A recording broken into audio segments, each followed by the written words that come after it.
युवराज, या कविराज. चलिए युवराज. कशासाठी? रपेटीसाठी.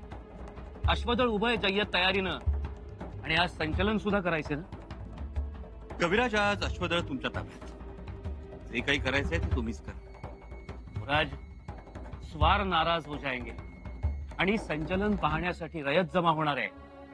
आपणच नाही आला तर सगळेच नाराज होतील. कविराज, आज एक महत्वाचा खलिता येणार आहे. मतलब शिवस्वरूप बाबा का? आम्ही खूप उत्सुक आहोत या खलित्यासाठी, आणि म्हणूनच हा खलिता इतर कुणाच्याही हाती पडायला नको. युवराज, आपण काळजी करू नका. खलिता सुरक्षित राहील, लेकिन आपका आना बहुत जरूरी है. कविराज, ऐका.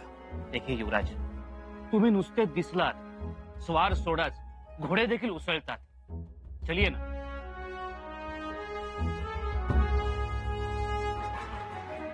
हो अनाजी पंत, तिथं दया माया नाहीच. लगेच चौकशी आणि लगेच अटक. कोणाला अटक?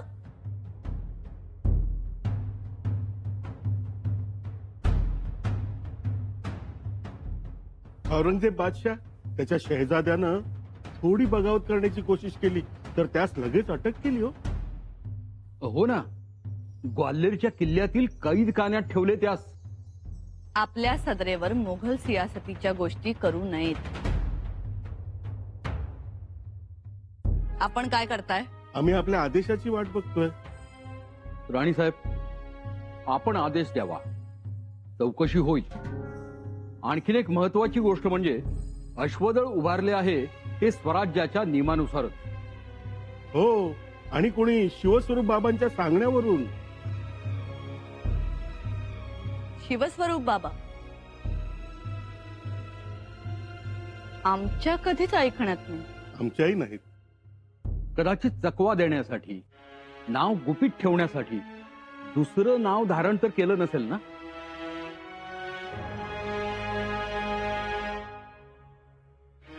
तरीही हा प्रश्न आहेच. शिवस्वरूप बाबा आहे कोण? शिवस्वरूप बाबा म्हणजे शृंगारपुरातील शाक्तपंथी शिवयोगी निश्चलपुरी बाबा असणार. पण मला असं वाटतं की हे मौनी बाबा असतील. तेच असा खलिता पाठवू शकतात. आम्हाला असं नाही वाटत. मौनी बाबा यात का पडतील? ते का म्हणतील अश्वदल उभं करा म्हणून? मी सांगतो. महाराणी साहेब, शिवस्वरूप बाबा म्हणजे दुसरं तिसरं कोणी नसून समर्थ रामदास स्वामीच असणार. ते आदेश देऊ शकतात अश्वदळ उभं करा म्हणून. हो, शक्यता आहे.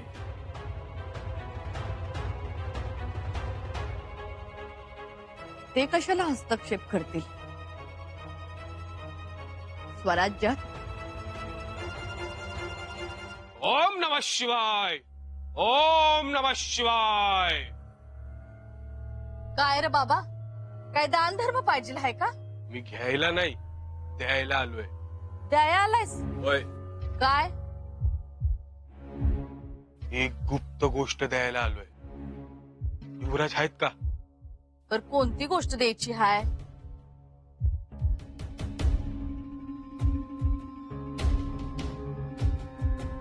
खलिता. युवराजांना खलिता द्यायचाय. बर, मग दे की माझ्याकडं. नाही नाही, हा खलिता युवराजांच्याच हातात द्यायचा आहे, असा आदेश आहे शिवस्वरूप बाबांचा. काय रे गोसाव्या, धाराऊ काय म्हणाले ऐकू आला नाही का तुला? आता सदरेवर कोणी नाही, सगळे अश्वदलाकडे गेले आणि आम्ही युवराजांची बहीण आहोत. देतो खलिता. ओम नमः शिवाय.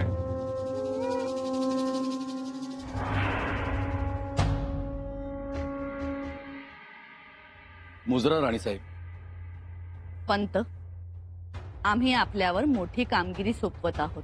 आदेश. स्वराज्याचे प्रतिनिधी म्हणून आपण शृंगारपुरी जायचं आहे. कामगिरी सांगावी राणीसाहेब. शृंगारपुरी जाऊन आपण चौकशी करावी. जरूर. पंत, चौकशी युवराज शंभूराजांची करायची आहे. युवराजांची चौकशी करावी लागेल. हल्ली शंभूराजेंचं वागणं ठीक वाटत नाही. ते श्रीमान रायगडाचे आदेश मानत नाहीत, खाली त्यांचा अवमान करतात. शिवाय महाराजांनी नियुक्त केलेल्या मंत्रिमंडळाशी सल्लामसलत न करता परस्पर निर्णय घेतात. या सर्व गोष्टींवर पायबंद असणं जरुरीचं असल्यामुळे पंत, त्या कामी आम्ही तुमची नियुक्ती करत आहोत. आपली आज्ञा शिरसावंद्य. आम्हाला तुमच्याकडून हीच अपेक्षा आहे. राहुजी पंत, आपण नेहमी स्वराज्यासाठी आपल्या परक्याचा विचार केला नाही. आपण ही चौकशी तटस्थपणे कराल याची खात्री आहे आम्हाला. याबद्दल आपण निश्चिंत असा. कुठेही कुचमण्याची, दबावाखाली येण्याची गरज नाही. नाही येणार. राणीसाहेब, आपला आदेश मोठा. आपल्या आदेशासमोर कोणीही मोठे नाही. अगदी युवराजही. बघा हो, राहुजी नानांनी यापूर्वी मोठ्या मोठ्या जोखीमा घेतल्या आहेत. सरनौबत प्रतापराव गुजरांसमवेत मोठा पराक्रम गाजवलाय. शहजाद्यास औरंगाबादेत शह दिला. लाडाच्या करंजातही मोठा पराक्रम केला. एवढंच नाही, महाराज आग्र्याला गेले तेव्हा मोठ्या खुबीनं रायगड सांभाळला होता त्यांनी. हो, महाराज आग्र्यात असताना आऊसाहेबांच्या मार्गदर्शनाखाली यांनी रांगणा घेतला होता. राहुलजी पंत, आपला एकूणच वकूफ मोठा आहे. आपण ही चौकशी जरब बसेल अशा तडफेनं करावी. त्यात कोणी मध्ये आलं, कोणी सहकार्य केलं नाही तर त्यावर कारवाई करण्याचे अधिकार आम्ही तुम्हाला देत आहोत. पण राणीसाहेब, अश्वदलाची उभारणी का झाली, कोणाच्या सांगण्यावरून झाली, त्यास कोणी सहकार्य केले आणि हे शिवस्वरूप बाबा कोण याची खडानखडा माहिती आम्हाला मिळायला हवी.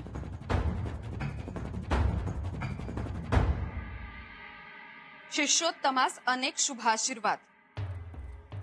आम्ही इच्छा प्रकट करतो आणि आपण ती पूर्णत्वास घेऊन जाता याचे कौतुक करावे तेवढे कमीच.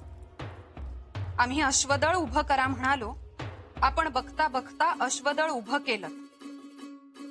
आता टाप ना कुणाची, जीन दीन होणे नाही. तुरंगास अर्थात अश्वास अश्वदळास उभारले. आनंद आनंद त्रिभुनी आनंद. आता तांबोळ्यास पान गिळणार नाही. गवताच्या पोटी गाय साठवली जाणार नाही. आनंद. परिसरात टापांचा बुलंद आवाज निनादतो. तो शिवशंभूंच्या डमरूचाच प्रतिध्वनी आहे असे वाटते. आता गुप्त उघड शत्रूचे भय राहणार नाही. तसेच छत्रपतींनी आपली कान उघडणी केली असा खलिता आपणास पोहोच झाला. परंतु त्यास महत्व देऊ नये.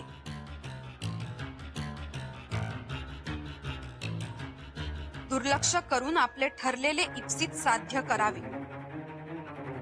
आम्ही तुमच्या पाठीशी आहोत तोवर कोणाचे भय तुम्हास नाही.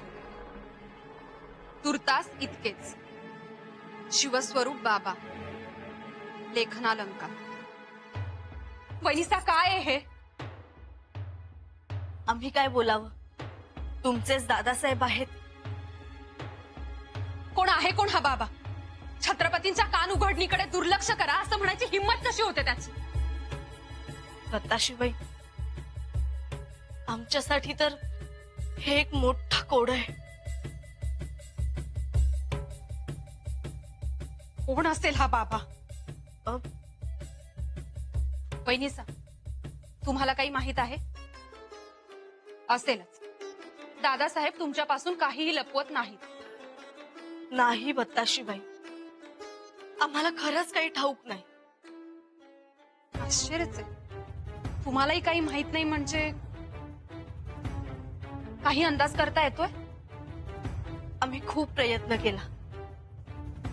काही माग घ्यायला जावं तर दालनात जाण्यास बंदी. पण आम्हाला असं वाटतंय की हा बाबा मोठा अधिकारी, मोठा योगी नाहीतर नावाजलेला संत तरी असणार. त्याशिवाय छत्रपतींच्या कान उघडणीकडे दुर्लक्ष करा असं म्हणायचं धाडस नाही करणार. मग आता आता काय? छडा लावायचा.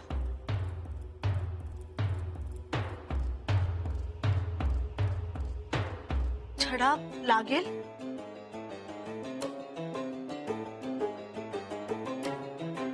शिवरायांच्या सुनबाई एका बाजूला आणि दुसऱ्या बाजूला शिवकन्या. मग काय अवघड आहे? मग ठरलं तर ही मोहीम पार पाडायचीच. खान साहब आराम करते थी हाँ?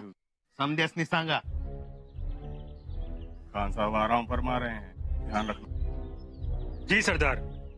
हुजूर, हुजूर, रुकिए. क्यों? खान साहब आराम फरमा रहे. कौन रे सरदार, बात ये ऐसी है जो खान साहब से बयां करना बहुत जरूरी है. काय झालं? आज हमने सन्यासियों को देखा, हमें तो वो जासूस लग रहे थे. हाँ? उनके बारे में और कुछ मालूमात करने के पहले वो छू मंत्र हो गए. सन्यासी और जासूस ऐसा कैसे हो सकता? ऐसा ही है पांडे सरदार. दक्षिण से रायगढ़ श्रृंगारपुर की तरफ इन जासूसों का आना जाना बहुत दिनों से बढ़ गया था. अब तो हमें लगता है कि ये जासूस यहाँ से बहुत सारे खरीदे नक्शे और यहाँ की खुफिया जानकारी रायगढ़ तक पहुँचाते होंगे. असं आहे काय? हा असल असल. असल नहीं, ऐसा ही है पांडे सरदार. इसके लिए हमें बहुत खबरदार होना चाहिए. शिवाजी पर हमें कतई एतबार नहीं, न ही उसकी औलाद संभाजी पर. कविराज, आपण रहस्य भेद करावा. कोण आहेत हे शिवस्वरूप बाबा? सांगा. जी मैं हे बघा, विना संकोच सांगा. आम्ही याची वाच्यता कुठेही करणार नाही. हो, आपण आम्हाला सांगितलंय हे सुद्धा आम्ही युवराजांना कळू देणार नाही. देखिए, सच में मुझे कोणी शाक्तपंथी योगी तर नाहीत ना? जी बिल्कुल नहीं. मग कोणी साधू संत? कविराज, आम्ही स्पष्टच विचारतो. समर्थ रामदास स्वामी तर नाहीत ना?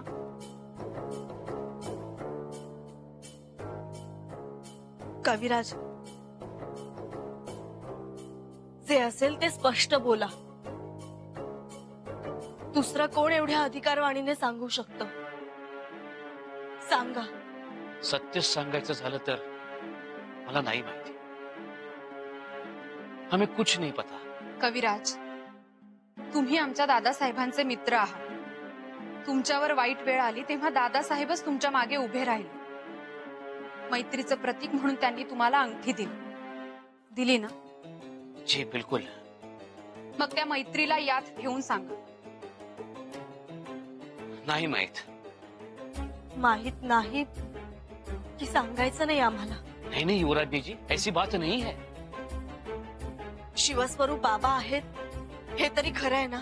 जी, आणि त्यांच्या सांगण्यावरनं आज्ञेवरनं अश्वदळ उभं राहिलंय. त्यांच्या सांगण्यावरून एवढं मोठं अश्वदळ उभं राहतं. त्यांचे एवढे खलिते येतात. ते खलिते बंद दालनात तुम्हाला घेऊन वाचले जातात. आणि बाबा कोण हे तुम्हाला माहित नाही? नाही. बघा कविराज, तुम्ही माँ कालीचे भक्त आहात. तुम्हाला माँ कालीची शपथ आहे.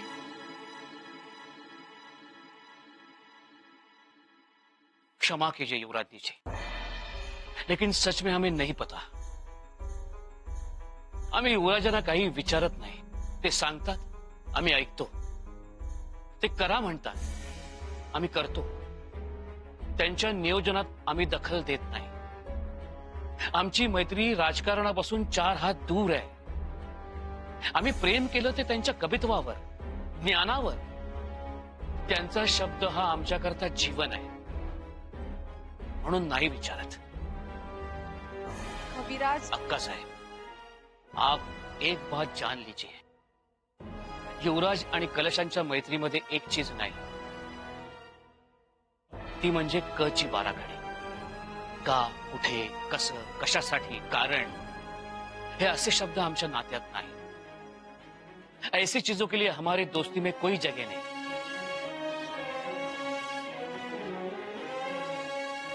युवराजनी, अक्का साहेब, अनुमती असेल तर येऊ.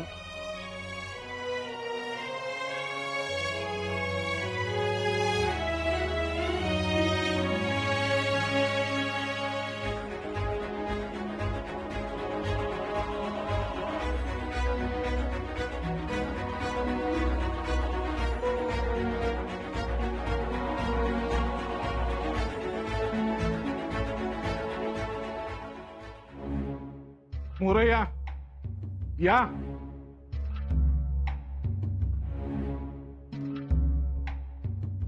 बरं आमसनी इथं कशापायी बोलावलंय?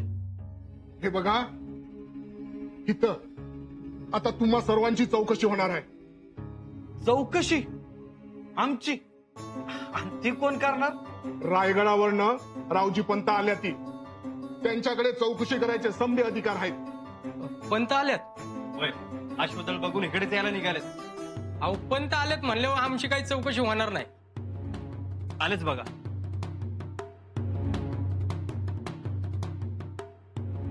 चौकशी समय शस्त्र नसावीत.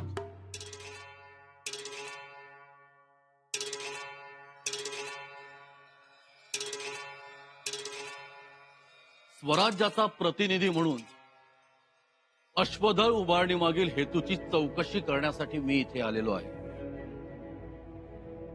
तेव्हा तुम्हाला जे विचारलं जाईल त्याचं समर्पक उत्तर द्यावं.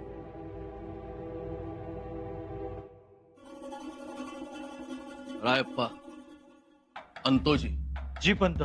हे अश्वदळ उभारलं जाणार याची तुम्हाला कल्पना होती? वैजी म्हणजे नाही. अश्वदळ उभारलं गेलं तेव्हा तुम्ही बरोबर होतात. वय होतो जी, पण नेमकं काय होणार आहे हे आमसनी ठाऊक नव्हतं. खरं सांगायचं, म्या सांगतो खरं खरं पंत. गावागावात दौंडी देऊन स्वार बोलवून अश्वदळ उभं केलंय. असं दवंडी दिली गेली याचा अर्थ अश्वदळ राजरोसपणे उभारलं गेलंय. वय पंत. तुम्ही काय केलं? मदत, घोड्यांची निगा, स्वारांची उठबस. कोणाच्या सांगण्यावरून? युवराजांच्या. युवराजांच्या मनात अश्वदळ उभारणीचा विचार का आला? का आला म्हणजे? आला. अव साम्राज्यासाठी असं लई विचार आहेत त्यांच्या मनात. आत्ता युवराज कुठे आहेत?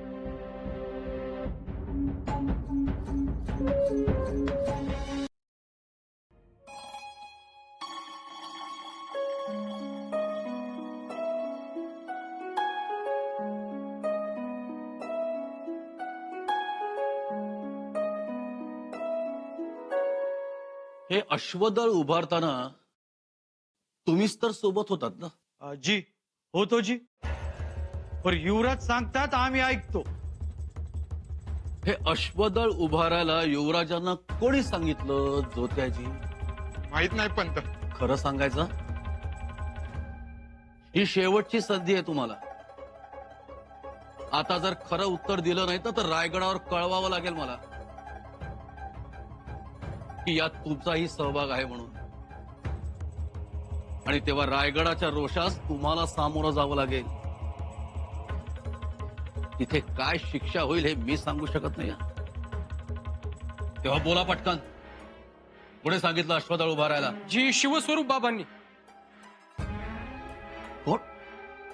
शिवस्वरूप बाबा? वैजी. कोण आहे तो? कुठे राहतो? माहित नाही. या शृंगारपुरात आलाय तो? नाही. तुम्ही पाहिलाय त्याला? नाही, पर त्यांचे खलिते येतात. खलिते येत्यात? होय. वाचलेत? नाही जी, पण अहो आम्ही आपली चाकर माणसं. युवराजांच्या पाठीमागं सावलीसारखं उभं राहायचं. आम्हाला यातलं काय बी ठाऊक नाही जी.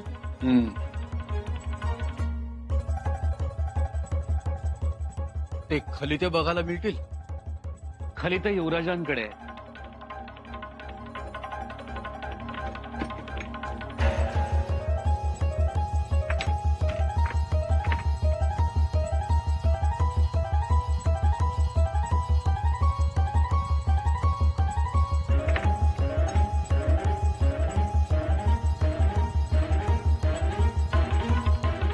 युवराज